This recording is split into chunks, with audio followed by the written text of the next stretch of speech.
नजारस, चौपानस, टीरियस, दोबियस, एंगरस, नजारस Yemen तोयफन निश गई निम जोय अकि दोन गई यम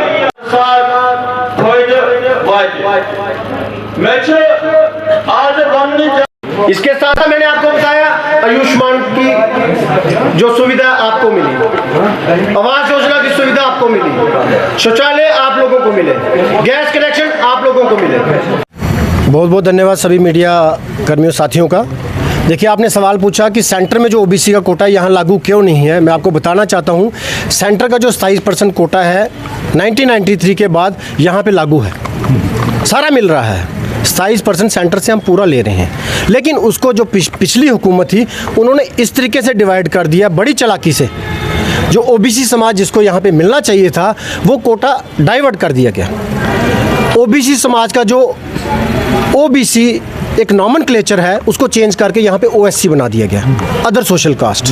ये बात समझने वाली है कि उसके साथ बड़ी चालाकी से उन्होंने एक नई कैटेगरी भी यहाँ पे निकाल दी, RBA category, RBA resident of backward area. ये कैटेगरी जो है हमारे कॉन्स्टिट्यूशन में एग्जिस्ट नहीं करती, लेकिन 370 की वजह से ये कैटेगरी यहाँ पे रखी गई, एक खास अपने लोगों को।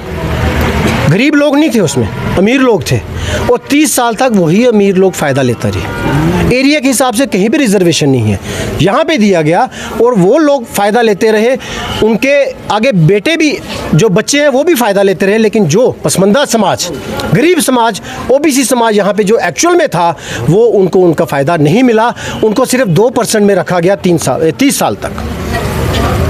ये नहीं होना चाहिए था।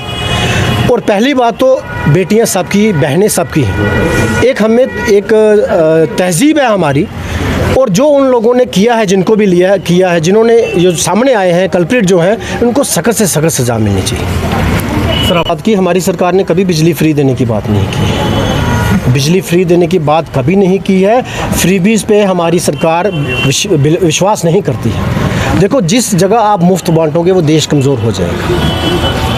देश को हमें मजबूत करना। जो आज का वक्त है, अगर टाइम के हिसाब से देखा जाए, जब 2014 में सरकार थी उस टाइम में एक मजदूर 150 से 200 रुपया दिहाड़ी लेता था, आज 600 से 700 रुपया दिहाड़ी ले रहा है। और 7th पे कमीशन, 6th पे कमीशन सबका बढ़ गया, सबको रोज़गार, जो लोग हैं सब लोग, आज ऐसा नहीं है कि कोई भूखे पेट सो रहा है।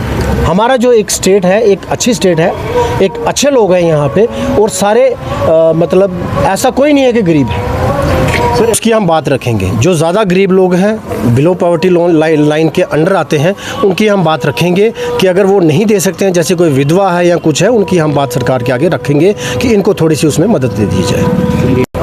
से आप लोगों को बोलना चाहता हूं कि यहाँ के रीजनल पार्टी और साथ साथ यहाँ का लोकल एमएलए ने इन ओबीसी समाज के लोगों के साथ ज़्यादती की है वो पिछले 70 सालों से। आज हमारा यहाँ मकसद है कि ओबीसी समाज को, हमारे 27 मिनिस्टर हैं, बीजेपी ने दिया है, कांग्रेस ने एक भी नहीं दिया था, और 27 एमपी अभी भी है सेंट्रल गवर्नमेंट ऑफ इंडिया में। तो भारतीय जनता पार्टी ओबीसी समाज के लिए बहुत कुछ कर रही है। यहाँ के रीजनल पार्टियों ने आज तक ओबीसी समाज का एमएलसी नहीं बनाया है, राज्यसभा मेंबर नहीं बनाया है, एमपी नहीं बनाया है, ना कोई एमएलए की टिकट किसी को मिली है आज तक। भारतीय जनता पार्टी आने वाले समय में ओबीसी समाज को असेंबली में कुछ टिकटें भी बांट रही है आने वाले समय में, और 5 सरपंच, बीडीसी, डीडीसी में एलजी एडमिनिस्ट्रेशन और सेंट्रल गवर्नमेंट ऑफ इंडिया को आने वाले दिनों में मुझे लगता है कि पार्लियामेंट में सेशन आने वाला है, उसमें ये ओबीसी समाज के लिए इन जो हमने 5 सरपंच, बीडीसी, डीडीसी, उनमें उनको ये कुछ रिजर्वेशन मिलने वाली है।